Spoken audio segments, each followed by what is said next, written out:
Musulmon odam halol mehnat qiladi. Endi bir ishga kirishlikdan oldin nimalarga e'tibor berishlik kerak? Musulmon kishini bir ishga kirishlikdan avvalgi axloq. Bu juda bir muhim masala. Mana shu kichkinagina ishni qilmaydi, katta muammolarga borib taqaladi. Ishni qilishlikdan oldin ish egasi bilan bu usta ittifoq qilmaydi. Qanchada bo'ladi, nechta pulga bo'ladi. Va oxiriga borganda muammoni ko'rib turibsiz. Uyda bitta ish qildirish kerak, bu tom yopish kerak, uni addelkani qildirish kerak. Falon usta yaxshi usta, ish tekkiz va hokazo. Chaqirib kelasiz, "Mana ish qilib berasizmi?" Qilib beraman. Qachon boshlaysiz? Ertadan boshlayman. Bo'lib ketdi. Qancha vaqtda bo'ladi? Nech pulga qilasiz buni? Agar biror bir muammo bo'lib qolsa, biror bir chiqim kuyishlikka to'g'ri kelib qolsa, kim kuyadi bunga? Kontrakt yo'q. Dogovor yo'q. Uydagi aytadi, o'zimiz birodar bu deydi ustani. Hech qancha olmaydi deydi. Handaligi usta aytadi, o'zimiz birodar deydi. Men deydi, o'zimizniki deb qilaman, puxta qilib menga yaxshi pul to'laydi deydi. Uni ham hisobi o'zining kallasida, buni ham hisobi o'zining kallasida. Ish bitdi. Endi hisob kitob qilish kerak. Qancha bo'ldi usta? Faloncha. Shunchami? Insofingiz bormi? Begonaga qildirsam uncha qilmasdi. Birodarchilik qayerda qoldi deydi. Desa aytadi, birodar, men o'zimniki deb aytyapman sizga bu narxda deydi. Men oshcha aytayotganim yo'q, men yo'lida qilib aytyapman deydi. Bo'ldi, muammo bor. Endi ko'rsak bu birodar o'rtasiga sovuqchilik tushgan, o'rtaga odam qo'ygan, har xil joylarga borib murojaat qilgan. Nima uchun bunday bo'ldi? Birodar edi bular. Nima bo'ldi? Qayerda xato ketdi bular? O'sha ishni boshida shariat unga ittifoqqa kelishib ol, naqdni aniq qilib ol, dogovor qilib ol deb aytgan edi.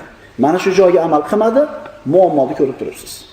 Bu materiali ketgan, bu mehnati ketgan, vaqti ketgan, ikkalasi ham uslubga qilmaydi. Bir ikkinchisiga xo'p deb pas kelmaydi. Tanish manzara. Ustalar haqida alohida gaplashamiz yana oxirida, bu uydagilar bilan. Agar bu ish avvaldan kelishilganida shu muammo yo'q edi. Qilib berasizmi? Qilib beraman. Qanchada bo'ladi? Hamoncha muddatda bo'ladi. Zapasi bilan aytadi. 1-2 kun zapasi bilan necha kunga qilasiz, moncha qilaman. Agar kelisha olmasa-chi, boshida kelishmasin-da. Ish bo'lmadi, bu vaqtiga kuymadi, mehnatiga kuymadi, bu puliga kuymadi. Bo'ldi, ikkalasi teng ajrashib ketaveradi.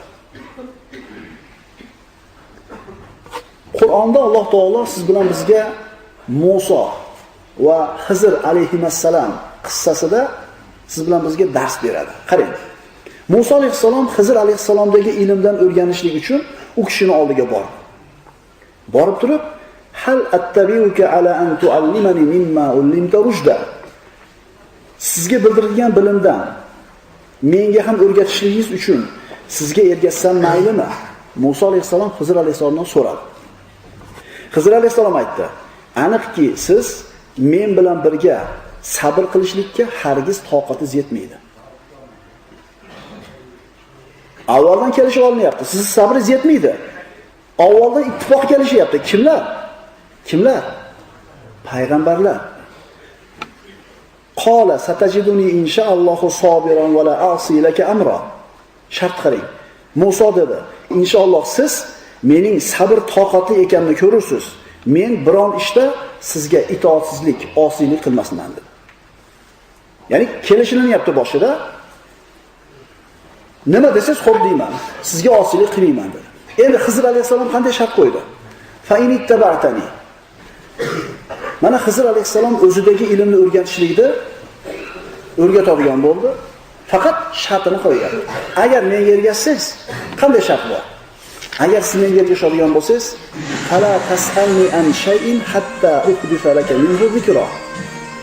To o'zim sizga aytmagunimcha biron narsa haqida mendan so'ramaysiz dedi. Mana boshida ittifoq bo'lyapti. Boshida kelishib olyapti.